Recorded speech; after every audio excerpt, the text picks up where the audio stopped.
ba kai malintan ma babu kuɗi ba wanda zai zo ya baka kuɗi ka zo ka mallake mai wata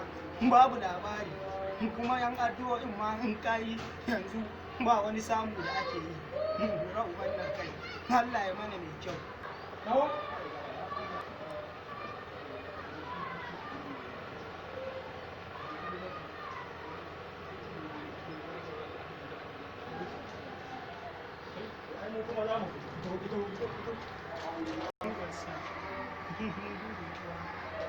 muna komai ba har yanzu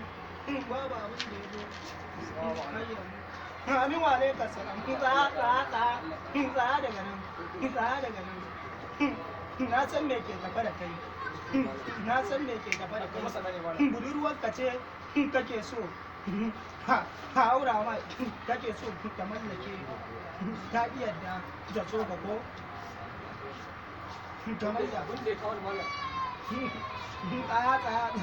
na sani kudi kake so a hannun mai gidanka ya iya baka a'a malam ni ba haka ne kawo to kai wannan kuwa hanya da alheri ka zo bare malam raugan nan kai yasa haure kake so iyayenka sun ki ma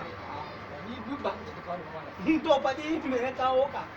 faɗi me ya kawo wannan siya na za 15,000 na sai rago